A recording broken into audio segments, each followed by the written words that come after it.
So comportment is like your stature in the world, your way of being in the world, how you hold yourself. In East Asia, there's this kind of much more of an emphasis on community and a greater awareness of what's going on around us. And in the West, and especially in the US, we have a much more of an individualist orientation that I don't walk into any situation and immediately start feeling the energy of people around me. So I'm kind of feeling like more freedom in the US. And here? People and actually everything. It's kind of like freedom. Yeah, what do you mean freedom? Like if we look out there and we see some people sitting like that, we're gonna notice them and they're gonna stand out. Like this, like right there. Like he's gonna stand out and like you don't wanna stand out. It's like a structural of the society that pressure the people that if you stand out, you're just the attention seeker. If you stand out, you're an attention seeker. Yeah. I'm really happy that you think that way, but the truth is, like in real life, you will always get judged.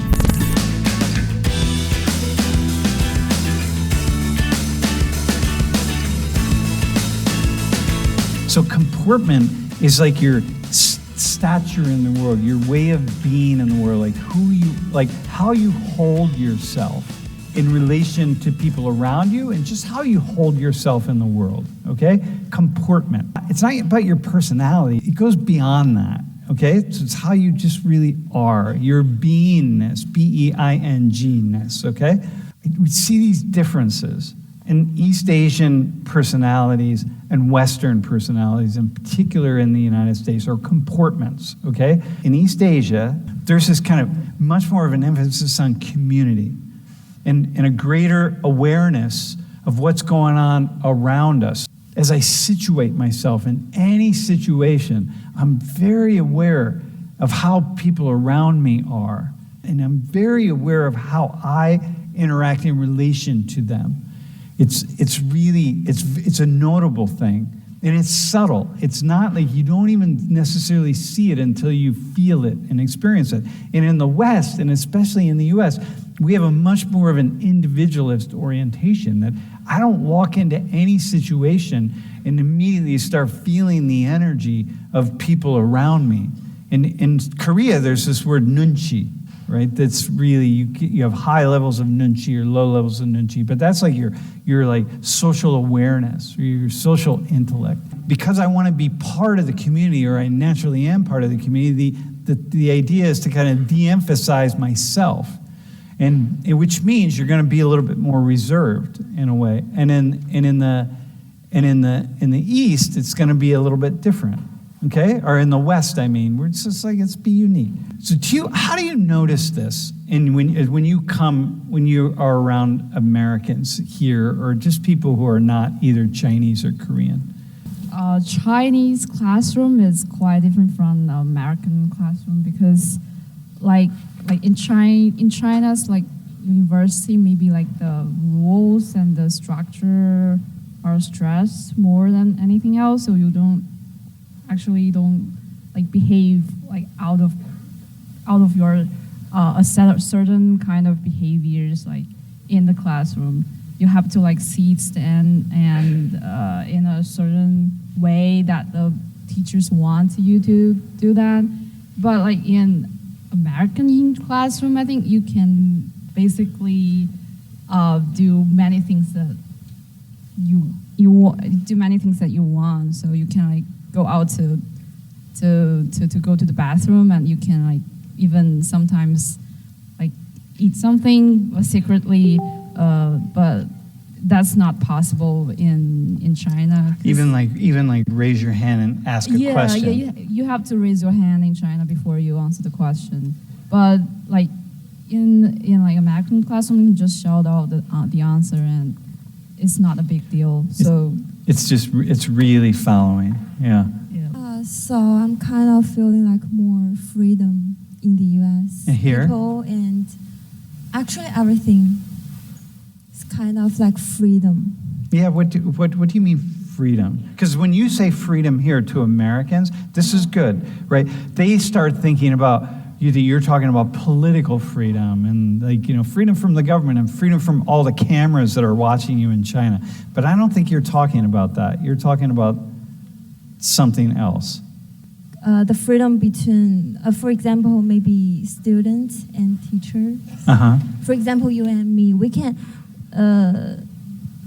I think our conversation is more freedom than I did with my teachers in China.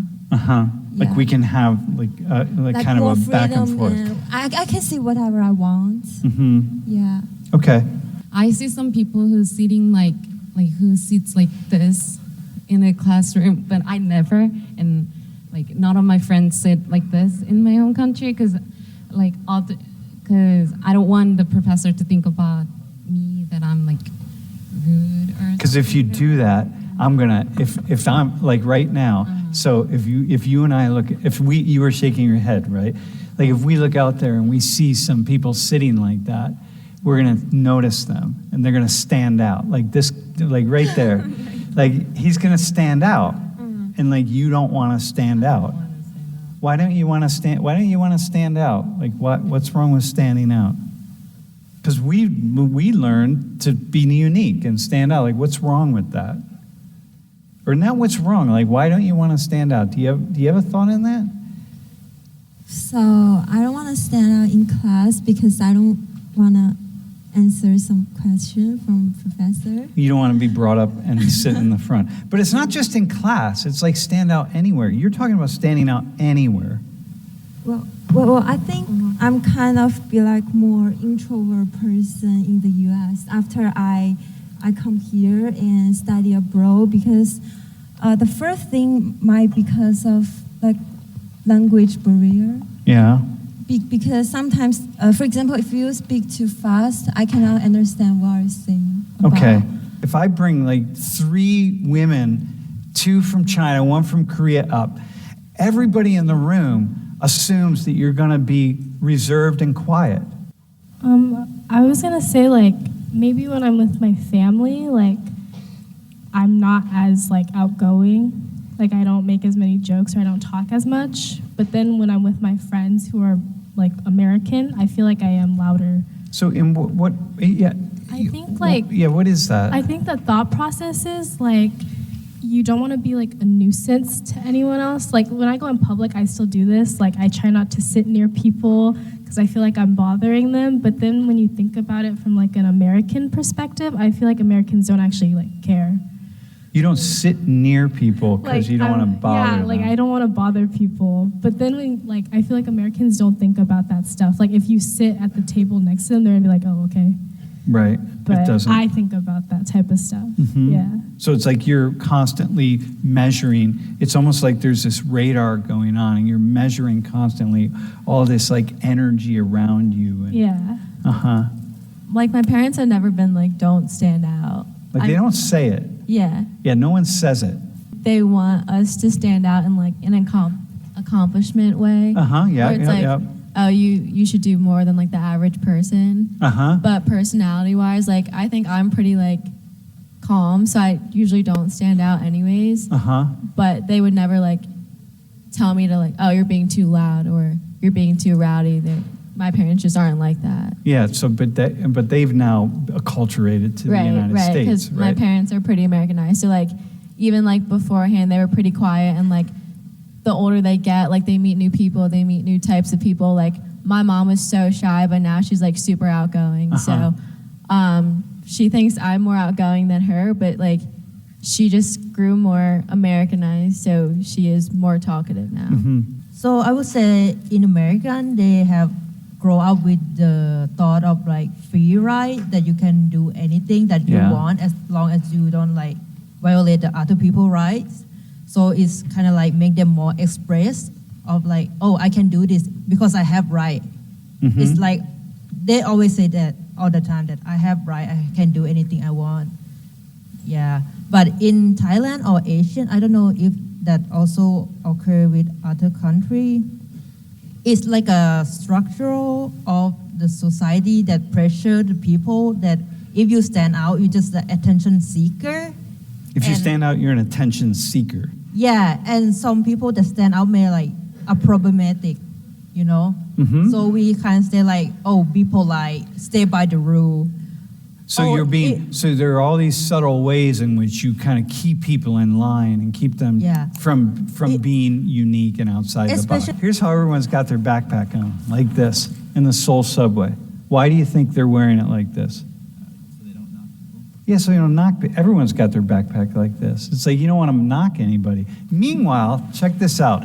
My backpack is like this because I'm not thinking about it because I didn't at first, like, because I always change it when I get in the subway. My backpack is like this, and I'm like knocking somebody like this, and I'm knocking someone around, and then I'm realizing, oh man, hang on, got to change it around because you want to be small, right? And do you do this in China too? It's a thing.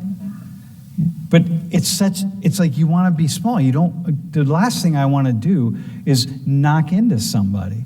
You know, like I don't want to do that. I don't want to be in their space. I want to be really thoughtful and kind. And it's like get out of the way. And people, when it's crowded, people are pushing around because you can't not do that. But it's like being really aware. I'm like, damn, man, that's this comportment thing, right? Like, don't just always be cognizant of other people around so you don't make anybody else uncomfortable. Like, in my opinion, why we don't stand out is because we are too scared of being different. Too scared of being different. Yes, I remember when I first come to America, I was always the quiet one in the classroom. I was scared of asking questions because I was afraid that I may get judged if I ask a question in English, and my English pronunciation is not perfect. I don't know how to say certain math concepts, stuff like that. So sometimes I'm just too scared, so I choose to talk things back in and now speak out. Mm-hmm. But now as I am staying longer in America, I'm learning to be more confident, and I think that is a good thing. That's the reason why I came here. Because I'm watching Americans who don't know Mandarin or don't know English or whatever, and they don't care. It doesn't matter. They're just throwing it out there and being wrong. And I'm really happy that you think that way. But the truth is, in real life, you will always get judged. I mean, you're always going to get judged. At least for me, based on my own experience, I got judged for that. Yeah. But I remember I was a volunteer in your class, and the shorts with me volunteering actually got a lot of views on YouTube, and I got people randomly just sending me messages that saying my English is so good and I admire you so much, and I was like, that was so kind. I was not expecting that. It really boosted my confidence. Oh, there you are, and look at right now you're talking, man. Yeah. Yeah. Yeah, one thing that I kind of want to point out is I don't think our culture is reserved. Yeah, it's not. That's the it's- culture isn't reserved. It's more about because our culture is more on respecting other people. So it's Uh-huh. not about being shy. Yeah. So No, it's not. I'm glad you're saying that because it's not like a whole row of shy people. No, you go to Korea or you go to China, it's people aren't shy, but it's this interpersonal space in which there's just a deep respect. I think before Korea was modernized, we had Confucianism, which is treat others with respect to elders and having those culture. Our country is really small, so in order to fight bigger countries, we had to be unified. So having that religion with treating each other with respect, and now we're modernized and we don't have the religion, the national religion. Yet, the Confucianism is still It's still there. Yeah, so I think it's not about don't stand out, be reserved. It's more about we respect you as much as we respect you as much as we want to be respected. Yeah. And so those are just things that what it looks like, but the don't stand out is there. But listen, it's this is why what you were saying. I think one of you was saying, maybe it was you. In a chair in this room. I sometimes see students put their feet up on the back of the chair of the person in front of them. It's see all these feet on the chair right here? We got 1, 2, 3, 4, 5. Can you see that? You just would never do that. You wouldn't see that in a classroom. Like, it's just not, because someone's going to come in, watch what happens. Someone comes in late. I got to sit in this chair. It's like, you would never disrespect somebody like that. Now I got to deal with your dirty shoes on the chair. And I'm like, you wouldn't do that. Like, that is the single most disrespectful thing you could possibly ever do, right? But it's not here. But you're American. You're all Americans, right?